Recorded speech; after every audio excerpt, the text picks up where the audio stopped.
You're listening to the AfterBuzz TV network, now the largest new media platform on the web, and your #1 source for after-show entertainment. Very good, Keith Johnson.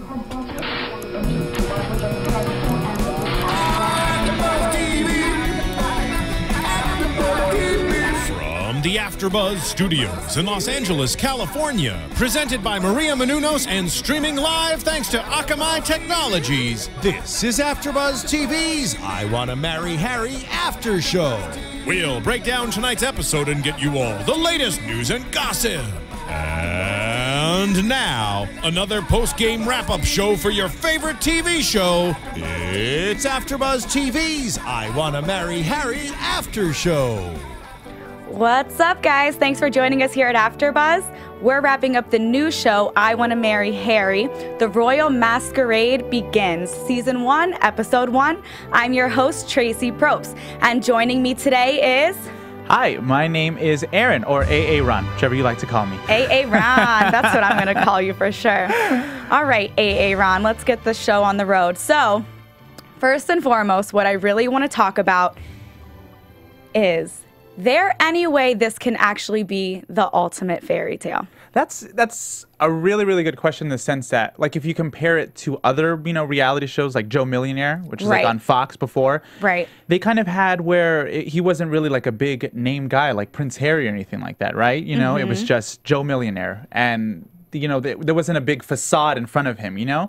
But with this one, I feel like the girls, if they get way far into it, they're going to have to actually get past the fact that he lied about, not having a lot of money. And then also he lied about not being Prince Harry. So it makes it very, very difficult. So yeah, I can see what you mean. Like, can this really be a big fairy tale? And will whoever he picks at the end of the season, will that eventually, progress into something more like love or anything like that? Yeah, will they even want to, stay with him? But looking at the other side of it, is he even looking for love? That's what I really want to know, because, he's Matt Hicks, like, from Nowheresville, doing nothing, and he's 23. So, is there really that many? I'm 25. Are there that many 23-year-olds looking to meet their true love? Or is this just a way for him to get exposure and be on reality TV and kiss lots of girls? I know. I was thinking that exact same thing. I don't know how far he's thought it through. You know what I mean? Like, with just as far as just getting put in this position. You know what I mean? It's just really, really, really, like, it's a tough spot. I think he is way over his head. I think you can see in the beginning, he's just kind of 23-year-old. He's being pushed along. He's just kind of going with the flow. Yeah. And I don't think he's really thinking all the way down the line. We saw that little early preview of him, like, crying because he had to tell the girls. So I think we're just going to definitely have to go ahead and see. I was actually, if we want to go ahead and take it a little bit to some news and gossip. Uh-oh, news and gossip. News and gossip. I was watching the Wendy Williams show. And Wendy Williams had him on there. And he went ahead and he went on. And he was kind of just, there we go. We got a little theme song going on. He was on the Wendy Williams show, and he came out, and Wendy Williams was asking those exact same questions, like, well, what is going on with all this? And as far as what I got gauged from it was that he pretty much was just, he would do impersonations at clubs and was kind of just going about, and then producers eventually just found him and then, like, requested him to come on for the show, and he wasn't really sure as to what was going on with the show as far as what the girls knew or what he exactly was doing, and it wasn't until he finally signed the papers that they were like, all right, this is what the premise is. Well, that's actually putting another, like, twist on it that I don't think a lot of people are aware of. So he was already impersonating Prince Harry before. Yeah, and it was he said he was, like, doing light impersonations, like, at clubs or something like that. It wasn't really a big thing. Yeah. He had put some photos up online at a profile, and then that's what kind of started, garnering him attention for that. Right. Well, now he's in a little bit over his head, it seems like. This is the real deal. He's actually doing the castle, the security agents, everything. So I think he seems really nervous. Even I feel like I can tell when people are really nervous. They're like mannerisms, and I felt like he was kind of shaking, and he's so scared about them finding out he's not Prince Harry that, like, you can tell because the girls are so nervous, and then he's so nervous, not only because he's picking a girl, but because he's not even who he's saying that he is. So that's, like, I mean, this really is like a case of the prince and the pauper. I know they talk about that and they reference it a couple times in the show. But yeah, like putting someone in a situation, you know, not only are they not that person, but he's had no royalty experience besides, you know, the crash course they gave him. Yeah, the week training. Right, exactly. That's enough time to learn all of that. Yeah. So, I mean, I just feel like he's kind of in way over his head. And I don't know. I'm just kind of wondering if he's going to blow it. I hope he doesn't blow it. I mean, well, I guess we're definitely going to have to find out later on. I mean, and I think these girls, if we kind of go on moving on to the subject away from Matt Hicks and then kind of venturing into the girls seem like they're intelligent enough to go ahead and see through it. I mean, like they went ahead and they kind of started, like immediately when he arrived, they were kind of like, is that who we think it is? I don't know. And, you know, you can immediately, like some of them were like, no, I don't think so. And they don't have any photos of him. I think they were all pretty much censored at that point when they were filming for looking up anything online or TV wise. Yeah. So I think it's just going to prove to be a little, and I don't know. What girls are there that are actually looking for true love themselves? Well, it seems like some of them. Really? Like, are they saying that or do they really want true love? I mean, when I think it was Chelsea was describing her perfect man, he doesn't have to be tall, but he has to be rich, maybe nice, rich. I mean, that's really all. I mean, that's not looking for true love. If we're going to go ahead and start talking about some of the girls, Chelsea. Chelsea's side comments on the entire episode were like making me laugh immensely. I mean, I couldn't get over it. I mean, you get like the little ad they added in.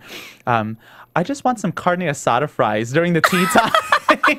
Just the whole time she was just like lining up one after another. But yeah, okay, well, cases like Chelsea, is she really looking for love? You know, what is going on with her? But I think like people like Kelly, who's 24, the Southern Belle. Yeah. And she even said when she got out of the car, like, I've never really been in love or anything like. I feel like she is someone that's definitely looking for something like that. Yeah. Yeah. I can agree with you with that. I just feel like they all have very like strong personalities, but they're all so different. Like they're all so strong in different ways that, I mean, they got kind of the same girl, but in like different bodies. And I mean, it's so weird because they are very different as their personalities, you know, came out as much as they could in the first episode. But they all are not at a loss for words. Let's just say that. They were definitely some chatty Cathys. Definitely. I mean, I don't know. I just think that. Well, who did you like in that? I mean, out of all of them. I mean, I definitely Chelsea with her carne asada fries. And I think Kelly with the whole Southern Belle thing kind of won me over. She had her little Southern charm. Yeah. I think my favorites were probably Carly. I think she just kind of has the most going for her with her being like in pre-med. Yeah. And she's very, very attractive. But she says, you know, I'm ahead of the girls because I'm smart. You know, you hear the girls being like, well, I'm pretty and I'm pretty and I'm pretty. Okay, that might be true, but she kind of takes it a step further. So I kind of like her, and I kind of like Annalisa.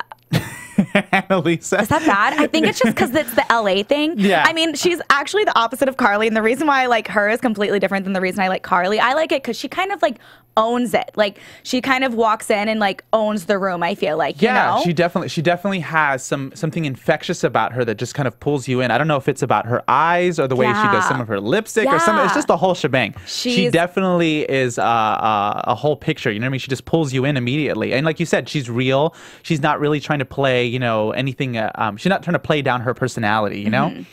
I definitely agree with that. I agree with that one. I definitely like Carly. Another one that I feel didn't really, I guess she fit in the sense, but, well, as we find later on in the episode, we'll talk about it a little bit later, but Leah. She was really, really interesting to me. I mean, she had that thing where all the girls are putting on all the dresses, and then she was like, all these girls are making themselves look pretty, and I really don't know how to make myself look pretty. And it was like so, you know, so sweet and sincere, and she was really a favorite of mine. Yeah. And like you said, completely opposite.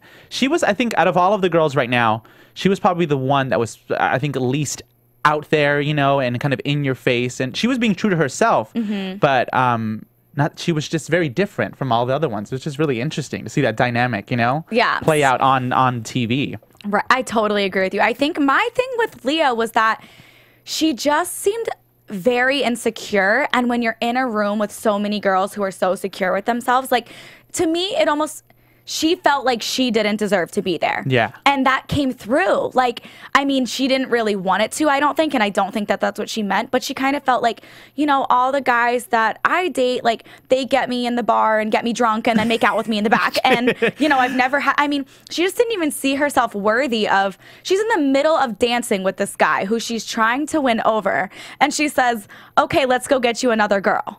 Yeah. I mean, like, she was kind of selling herself short. Like, I mean, I just kind of, at that point, I couldn't feel bad for her because she'd kind of made up his mind for him. Yeah, you know? I agree with that. But the thing is I also feel in some ways, it wasn't so much that she might have been insecure.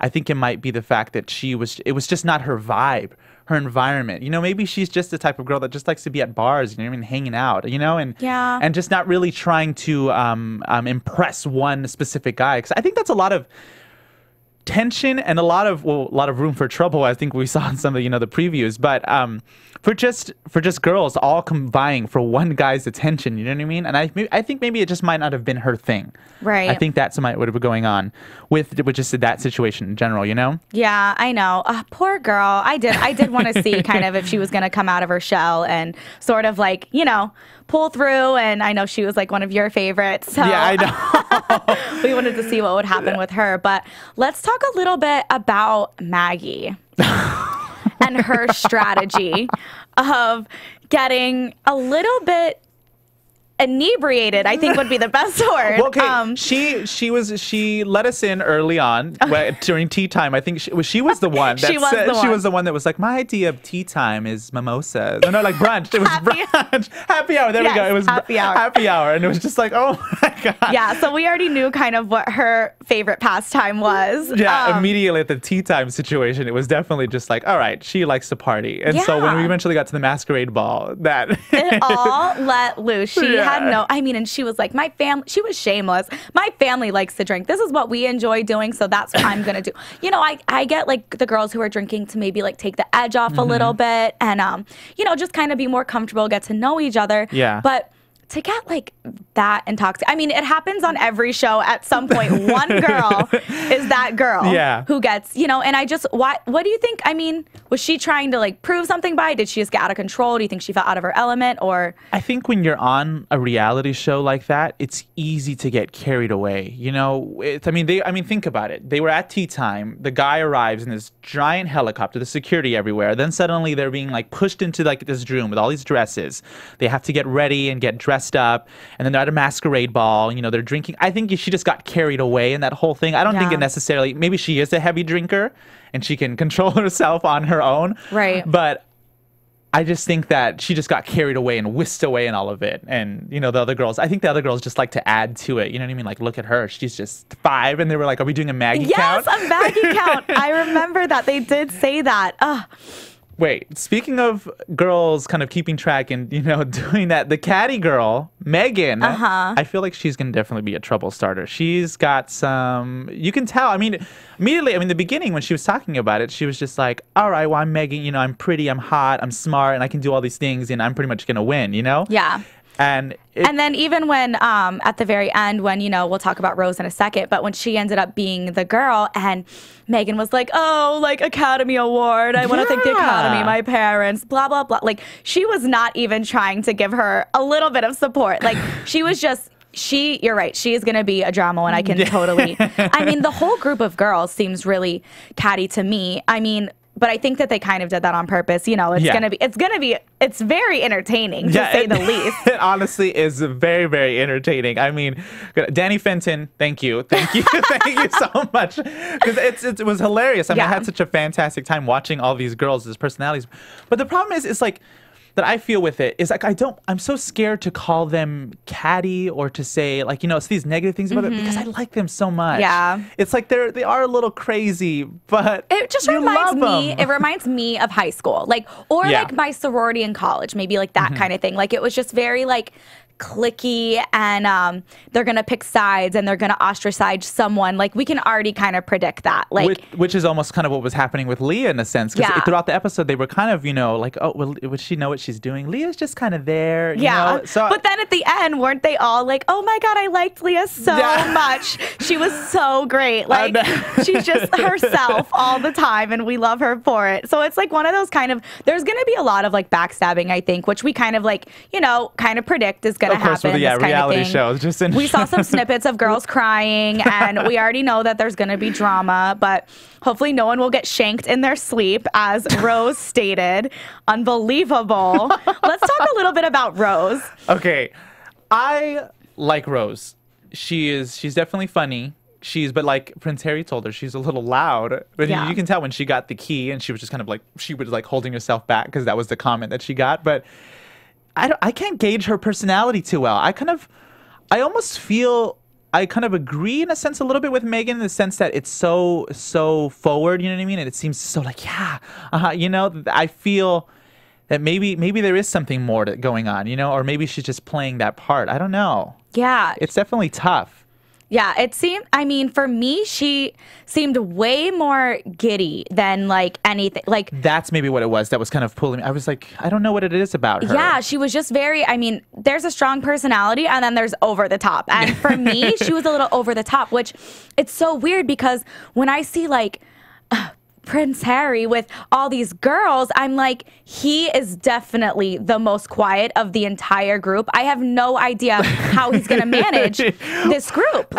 He even said it on the episode. He was like, American girls, they're so loud. Can we talk about that for a second? I want to take this to a side note. Now, do you think that this is giving American girls the right kind of reputation, the right kind of representation? That's how they are, you know what I mean? Because I have heard before British people say that about American girls. That's not my first time ever hearing that. Yeah. And so I think when he said that as a person, being Matt, he was telling the truth. Yeah. That wasn't an act. That wasn't for the show. These girls are so loud. They all like their alcohol. They all like to have fun. And I feel like this ends up being a lot of like a kind of representation of what American girls are like. Like, what do you think about that? I think it's very difficult in the sense of as far as interpretations, Mm-hmm. I think it is a general scope of not just American girls. I wouldn't say it as just a girls and flat. The show is centered around 12 girls vying for one guy's attention. But I think it's just in general, Americans just tend to be louder. Yeah. I remember one time it was just on our own. When I went to Spain or something like that. Everybody at the little party thing were just looking at us. They were like, "Oh my God, you guys are so loud." So I think that's just an American thing. Yeah, look at that. Look at me now. I'm practically going to eat this mic. I'm talking so loud. So right. I think just Americans in general are loud. Of course, it's not for all Americans. Right. Please, people don't think that of us. Well, he did also say that I was kind of like a little offended by that. Like, British people like to take it a lot slower and American girls are very like fast. And I was kind of like, even speaking like for Rose, she was talking about how she's a preschool teacher, but when she goes home, look at her naughty lingerie. And I'm kind of like, I don't think any of her students or parents will be, but who knows? Like, oh, my teacher's on television and look, I just saw her underwear. Oh, I didn't even think about right? that. There's a certain kind of like stature that you have when you're a teacher that you kind of have to keep. And it's just interesting because I think like, maybe that's why Prince Harry's so enchanted with her because she's something so different that like he's never really dealt with. Like she's very forward, she's very flirtatious, she's very giddy. Loud, she's extremely giddy. So I don't know. Maybe like that's why he's drawn to her. Honestly, like I didn't see it. I did not see him being a match with her out of all people. Yeah, I didn't think he was gonna pick her at all when that kind of came to that moment. And with as far as Rose, but. I agree with you. It's kind of a little strange that I totally forgot that she was a preschool teacher and that they kind of went back. And then now that you pointed out, I'm kind of like, this is a little strange. I don't know how I would feel about that. Yeah, I know. But speaking of the girls, since we're still on that subject, it seems like they all were not on board with him being Prince Harry. Okay. Like they all... And it's very, very tough because, they saw the helicopter, they saw that giant entrance, and it was just talk, And I feel like the producers of the show are really brilliant in the senses that they're really like kind of moving the girls, you know, to kind of, they're like giving them little snippets. They showed the big landing, you know, and then suddenly they were like, all right, you're going to do, you know, dresses. And they got them all excited about that. Then they did masquerade balls. So they spent time with him without really seeing him. And then they, like, when he revealed himself, they only saw him for a brief moment and then he walked away. Right. And the only girls that he saw more of wasn't it the two girls? Yeah. Which then eventually he called privately. So Now, well, do you think that they're suspicious that he won't say his name or what he does or where he's from? I mean, do you think, I mean, that's a little suspicious. Like, I don't know if they would catch on, or I don't know if they just think it would be like for security purpose. I don't know why, but do you think that they are catching on by him not saying anything about himself? I mean, how are they supposed to get to know him when he can't answer where he's from? I think, I agree with you. Like, it is making it more suspicious than it probably needs to be. But I think in a sense, the producers are probably having him play the whole field, you know what I mean? And just kind of keep that essence of mystery. I feel like if they would have just went boom right off the bat, like this is who he is, this is what he looks like, I think they wouldn't have fallen for it. Right. I think the producers are really navigating those girls to make sure that, you know, the show is success. You know, it falls all the way through. Because I think if they would have just immediately said, all right, you're going to be with Prince Harry, I don't think any of them would have believed it. Right. Because when you think about the situation outside of it, as, you know, a viewer watching these people, like people fall for it, it's like Prince Harry would never do this. But if you're in that situation and you've been navigated and you're kind of being moved around, I think you can you start believing it, especially with the alcohol and the masquerades and all the the lavish things. They did have a clip in there that I saw on one of the upcoming episodes that they're gonna have him snatched away by security. So that's gonna, know. So I see what you're saying with they're kind of like playing in with the girls' heads. But kind of what I want to know is like, are they even allowed to say that it's Prince Harry, you know, for like legal reasons? Because isn't that like impersonation? I mean, I get kind of doing it for gigs and shows and stuff like that, but I don't even know if they're really allowed to say that this is Prince. This is Prince Harry. I mean, are they like? I think they are. I think that's what I still think it's kind of just that once again the producers are kind of doing that. But you're right, it is a little strange that they've kind of been going around it. Like, it's like, I want to marry Harry, but they haven't really just said this is, you know, who he's playing, you know? Yeah. I'm pretty sure it's Fox. They probably got some sort of clearing. Yeah, I mean, well. But how, you know, I don't know if it's been stamped it has the royal stamp of approval. That's what you're right. If that's what you're wondering, I'm definitely wondering that too. Like, what do you think, like, seriously, what do you think his brother and the Queen think about someone impersonating their brother on a television show on Fox? Like, well, thank goodness. I mean, we'll see with later in the season. I don't think they'll venture into any slander, and I'm pretty sure that the producers will probably be smart enough to kind of edit that stuff out. You know, any of the things and that are, you know, personally regarding Prince Harry. But who knows? I mean, I think I would be pretty much like, I think they'd probably laugh it off. Really? Do you think the Queen's laughing? Okay. Maybe she's not laughing. Yeah. Maybe we're laughing. I don't know if I don't know. It's just like when it comes to like royalty, like, you know, we obviously in the United States, like we have a president, but like, you know, for them to be actual, like from a line of royalty, I just wonder if they feel like it's kind of like mocking. Well, the funny thing is I was actually just reading an article with the Entertainment Weekly, and they were saying that they were going to actually air it in you know, England and lots of in lots of the British areas. That's going to be interesting to see how that. I hope they don't think less of Americans more. They're just like, oh, those crazy Americans, they don't know what they're doing. Oh, that's exactly what they're gonna think.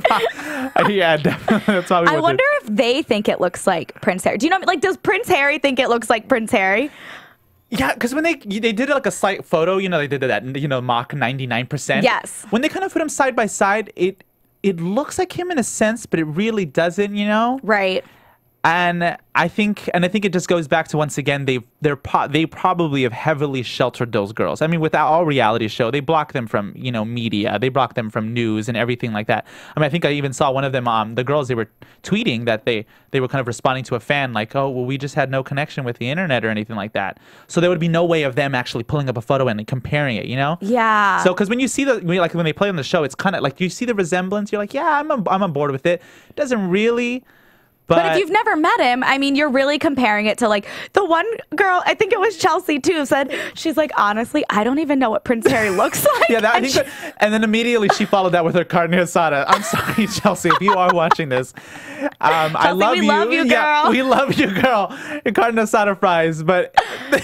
You are in the castle, girl. Let's get it together. It was right though. Like, yeah. I don't think she really thought of it. I mean, I would even think if I was in that situation, I was whisked away suddenly, and they were telling me I was going to meet Prince Harry or something like that. I would be like, I really don't even remember what he looks like. Like, I haven't kept up with that. Right. Kate Middleton. Yeah, she was blasted all over. But Prince Harry, he's had a lot of media coverage, but not as much as, the royal pair. Right. Yeah, he had that thing in Vegas that was going on, and he like had a naked party and whatever. But yeah, I don't know if anyone really knows what his face would really look like. So yeah, I guess, I could see how they could kind of get fooled if you'd never met the person. Yeah, I think they've probably heavily sheltered the girls and probably picked the right girls. They probably scouted them immediately. Yeah, I totally agree with you. Well, okay, let's delve into it. We talked a little bit about Leah. We talked a little bit about Rose. Yes. How do you feel about that? I mean, as far as who went home and... Okay. I was rooting for Leah. Yeah, I know. You were totally team Leah. You heard it right when we watched it. I was like, I love Leah. Yes. She's just so, genuine. Her whole little, but I'm a sucker for that. And I feel like she was kind of the underdog. Yeah. And I go for the underdog all the time. See, I think being out there and dating, I just feel like confidence is such a big deal. And it's such a turnoff to guys when you don't have it and I just, like I said before, I just feel like she threw herself under the bus. And, she got in the end and you could tell her feelings were hurt. She was crying when she got in the car. And, it wasn't because she really liked him. It was because she felt rejected. And she was kind of like, you can't force chemistry. And I don't really think that's why she was upset. I think she kind of just doesn't see herself as one of the other pretty girls. And it sucks because she is so pretty. And she's she would have been, I honestly think you're right. She probably would have been one of the best matches for him. Because, like with anyone who's kind of with royalty, you have to be low key. You can't want to be in the spot. And she just seemed like she was kind of that girl who could play that kind of part. And like him for who he truly was, even though that isn't who he truly is. But you know what I'm saying. Yeah. So I am sad Leah went home. But I'm really mad he chose Rose as his number one. I mean, she just seemed the most far off that I would have seen him pick out of the group of girls. I just didn't see them clicking. I didn't even really see her belonging there. And she was just kind of, I don't know, I guess she got the most in his face. I almost thought he was going to pick Kelly. That's what I thought. He kind of was like, it's something about Kelly. And there was some sort of, at least the way the show was, formed, it seemed almost as if Kelly was going to be the one. Yeah. But I think maybe with Rose, he might have chosen her just specifically because he kind of saw that giddiness and maybe it was a sense of comfort, a landing zone, Yeah. If other people are so, forward and you have somebody that's overly happy, you kind of would gravitate to the person that's overly happy, because they kind of make you feel a little easier. So you're saying she was kind of the safe pick? Yeah. Right? Yeah, I think I kind of was saying that. That's a good, thank you for that. That's a good choice of words. I mean, interesting. That's a very, very interesting tactic, actually. Because he was interested in Megan. You did see, remember, he thought she was beautiful. Yeah, he thought she was beautiful, and you could see there was something going on there, maybe a little bit more physical. But maybe he just wasn't ready to jump in with Megan. Maybe he was even thinking himself, Megan might be a girl that I'm just going to get way over my head.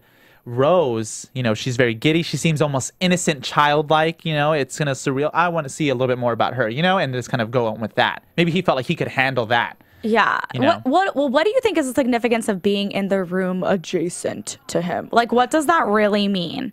He's not going to sleep with every girl who's in the room adjacent to him. So, is it just a nice room that they're putting him up in, you think? And they just happen to know he's, I think it's in part, I think early on, since it's so early on in the season, the adjacent room is kind of like that little mystical thing, ooh, and everything. I don't think anything's going to happen as of right now, but I think with the temptation and as feelings start to grow, that room is going to see a lot of action. It really is. I mean, right now, I think there's like the brakes are on, you know? Everybody's still getting used to it. They just landed. They've had all these crazy things. He himself is still getting used to it, you know? Yeah. Not only is he pretending to be a millionaire, but he's pretending to be somebody complete with all this information that he had to learn. So I feel like he's going to take the breaks. But the adjacent room, I feel like, is going to start seeing a little bit more. It's going to see a little red carpet rolled between the two, if I may say so. I definitely think so. There's going to be a lot of welcome mats outside the door. I also feel like it's a little to mess with the other girls' heads. That's very true. With all reality shows, you gotta lead these people into, you gotta have entertainment. You gotta find a way for them to start clashing, conflicting. So the adjacent room is like a trophy, and oh god, one of them has the trophy. Why don't I have it? I need to get to the adjacent room. Oh my god, you're so right. I feel like they're really reeling in these girls in a crazy way. Because before I even seen the episode, I was thinking, how is this possible? Like, how is it really gonna work out? Are these girls really going to believe that? But as you can see, if you really just pay attention, they're really navigating them through all of it. And they're really holding them. They're in control. That's a really good insight for the first episode. You're absolutely right. I'm excited. Yeah. Well, it was definitely a great episode. I kind of want to go into predictions. Yes, predictions. And all now, right. Your AfterBuzz TV predictions. Love it. I've got my antennas on. For those who can't see. Into the ether. Aaron has his antennas on. All right. So my predictions. Okay. Obviously, I feel like there's going to be a lot of drama between the girls. I honestly think that the show might even kind of change its focus a little bit and just be more I think the girls are going to be more entertaining than Prince Harry. To be honest, that's what I feel like. I just feel like there's so many strong personalities and energies that it's going to gravitate towards them. Traci, I completely agree. Because I feel like this show, you're right. It's like, are they really going to find love, or are we just in for one really wild ride? And I feel like that's what this show is. It's going to be a lot what this makes the show completely successful. I mean, everybody's talking about it. Yeah. I think that's what's going to propel the show's success. Is it really the focus is the girls. The girls are honestly what reeled me in. They're so infectious. Their personalities. I mean, despite that they have some, the negative tendencies like Megan, where she's kind of a little catty, you still love her. Yeah. You still love all of them. And so I don't really feel you're right. Like, it's just not really about love. It's just kind of what's going to unfold as it just progresses forward. But who knows? Do we have a prediction of who he's going to pick next? Do you think Rose will stay in the leading spot? Or, I mean, I know there's really not a great way to tell, but what do you think? Safe pick? It's honestly, I feel like it's all up in the air. Yeah. I can't even fathom who it is. I don't feel like it's going to be Maggie. I'm sorry. I think we can agree with that. Maggie, I'm sorry. I love you. You're so great. But yeah, Maggie, no, you should know better, Maggie. But she owns it. But Maggie, you do have to admit, when you took off your mask, it was a little funny on there. She looked a little out of it, to say the least. But hey, she's having fun. And I think that's just what's going to make this show, a big, big success. I would go out with her. She looks like a ton of fun. I definitely want to go out with Maggie. I want to go out with Maggie, and I want to go out with Chelsea and get carne asada fries. And Leah, too. Leah, we need to grab a beer and hang out. Leah, but yeah, I know. Just don't try to get her drunk and make out there in the back room, because that's what everyone does, apparently. But I can't think of any predictions as far as what girls. I feel like it's so up in the air. Yeah. What about him? Do you think he's going to be able to hold his title for another week? I think he will, but I think it's going to get a little fickle. I saw the tears rolling, and I'm almost kind of concerned as if the cover's going to get blown before the actual, he chooses the one girl. Yeah. I mean, I don't know, because it's like you said, he was being evasive with his questions, but I feel like his questions, not only were they evasive because he hadn't digested all the information, but also because he himself really didn't know the answers to that. That's a lot to really impersonate, to be somebody for 24/7. Right. That's really, really difficult. I can hardly be myself for 24/7, let alone somebody else. I can decide what I'd like. I can barely pick what I want to wear in the when I wake up in the morning. So I totally let alone agree.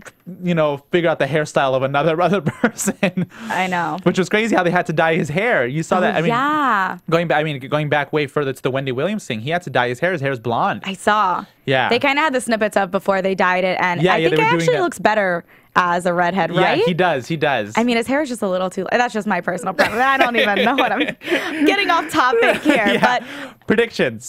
I think it's going to be crazy. I feel... Maggie, since we talked a little about her, I feel like that Maggie situation is going to unfold. I feel like the girls are going to get a little more ruthless and be like, Maggie, you were just a little mess, Maggie, you know. Yeah. And really, because remember, she was getting a little crazy in some of the scenes. She was like, you don't tell me, or something along those.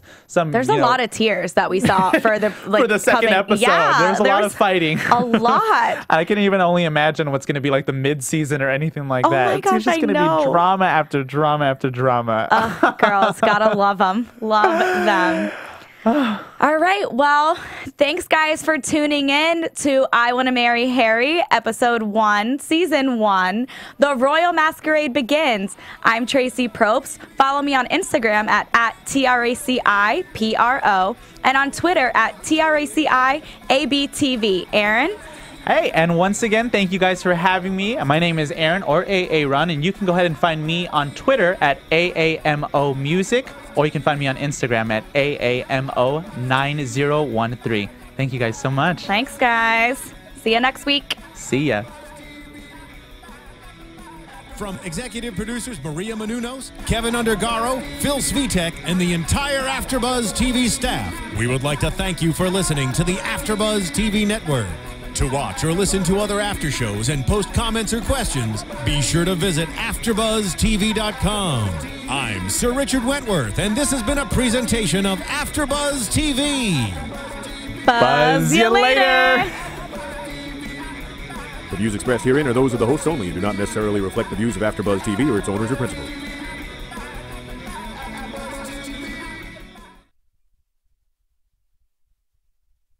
Thank you for watching AfterBuzz TV on YouTube. For more of your favorite after shows and interviews, subscribe to our channel here, and be sure to share your opinion on the episode in the comment section below here. We'd love to see what you guys are buzzing about. Thanks again. Buzz you later.